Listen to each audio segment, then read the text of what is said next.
Hello दोस्तों, आप सभी का स्वागत है हमारे यूट्यूब चैनल पर। तो दोस्तों, आज हम लोग कक्षा 6, 7 और 8 का हमारा पर्यावरण पढ़ेंगे।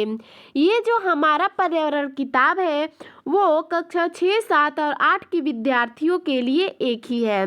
तो आज हम लोग पाठ 6 पढ़ेंगे। हमारे पाठ का नाम है मिट्टी और वायु। तो आज हम लोग इस पाठ से अभ्यास प्रश्न देखेंगे। चलिए पहला प्रश्न देखते हैं। निम्नलिखित प्रश्नों के उत्तर दीजिए। इसमें क नंबर प्रश्न है, मिट्टी किसे कहते हैं? तो इसका उत्तर हो जाएगा, भूमि की सबसे ऊपरी परत मिट्टी कहलाती है। अगला प्रश्न है ख नंबर, मिट्टी कितने प्रकार की होती है? तो इसका उत्तर हो जाएगा, मिट्टी मुख्य रूप से 3 प्रकार की होती है, काली मिट्टी, लाल मिट्टी तथा लेटराइट मिट्टी। अब अगला प्रश्न देखते हैं। ग नंबर, मृदा प्रदूषण किन कारणों से होता है? तो इसका उत्तर हो जाएगा, मृदा प्रदूषण रासायनिक खादों तथा कीटनाशक दवाओं के अत्यधिक प्रयोग, परमाणु कचरे, पेड़ पौधों की अंधाधुंध कटाई आदि के कारण होता है। अब अगला प्रश्न देखते हैं। घ नंबर, वायुमंडल क्या है? हमारे वायुमंडल का संतुलन कैसे बिगड़ रहा है? तो इसका उत्तर हो जाएगा, पृथ्वी के चारों ओर स्थित वायु की मोटी परत ही वायुमंडल कहलाती है। हमारे वायुमंडल का संतुलन निम्नलिखित कारणों से बिगड़ रहा है। चलिए दोस्तों, उन कारणों को देखते हैं। पहला है, कल कारखानों से निकलने वाले धुएं तथा विषैली गैसों से। दूसरा है, ईंधन जलाने पर निकलने वाले धुएं एवं गैसों से। तीसरा है, अंतरिक्ष से कृत्रिम उपग्रह में प्रयुक्त प्रक्षेपण यानों से निकलने वाले धुएं से। अगला है 4 नंबर, कूड़े करकट तथा मरे हुए जीव जंतुओं के शव यानी कि शरीर, कृषि अपशिष्ट आदि के सड़ने से उत्पन्न गैसों से। अगला है 5 नंबर, वायुयान, स्वचालित वाहनों जैसे बस, कार, रेलगाड़ी आदि के साधनों से निकलने वाले धुएं एवं गैसों से। अगला है 6 नंबर, प्रशीतकों में शीतलन के लिए प्रयुक्त गैसों के रिसने से।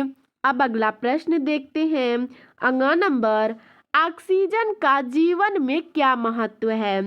तो इसका उत्तर हो जाएगा, ऑक्सीजन का जीवन में बहुत अधिक महत्व है।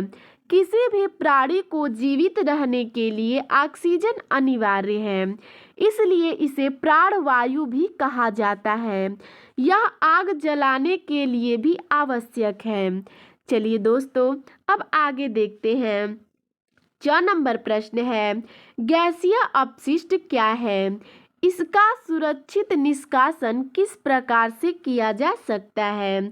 तो इसका उत्तर हो जाएगा, वह गैसीय पदार्थ जो वायु से मिलकर इसे दूषित करता है गैसीय अपशिष्ट कहलाता है। Carbon monoxide, carbon dioxide, nitrogen dioxide, sulphur dioxide, methane तथा क्लोरोफ्लोरोकार्बन आदि गैसें गैसीय अपशिष्ट हैं। गैसीय अपशिष्टों का निष्कासन निम्नलिखित विधियों द्वारा किया जाता है। आइए उन विधियों को देखते हैं।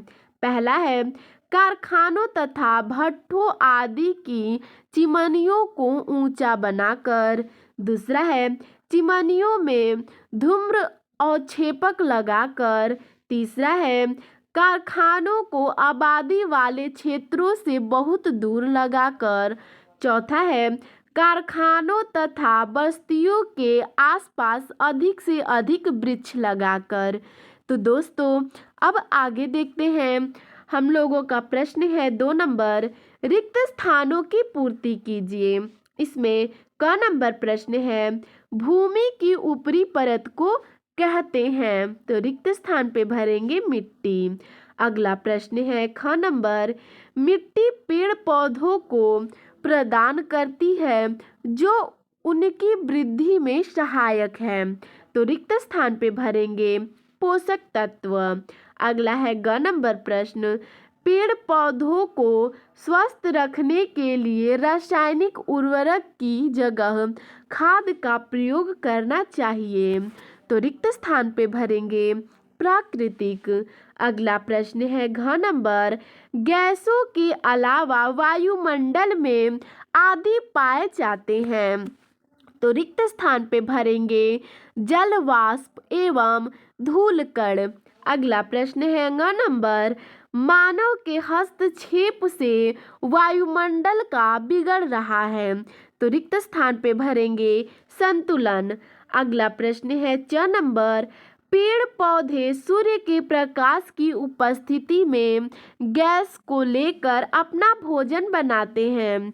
तो रिक्त स्थान पे भरेंगे कार्बन डाई ऑक्साइड। अब अगला प्रश्न देखते हैं 6 नंबर, कारखानों की चिमनियों में लगाकर प्रदूषण रोका जा सकता है। तो रिक्त स्थान पे भरेंगे धूम्र और छेप। तो दोस्तों, आपको हमारा यह वीडियो कैसा लगा हमें कमेंट में ज़रूर बताइएगा। धन्यवाद।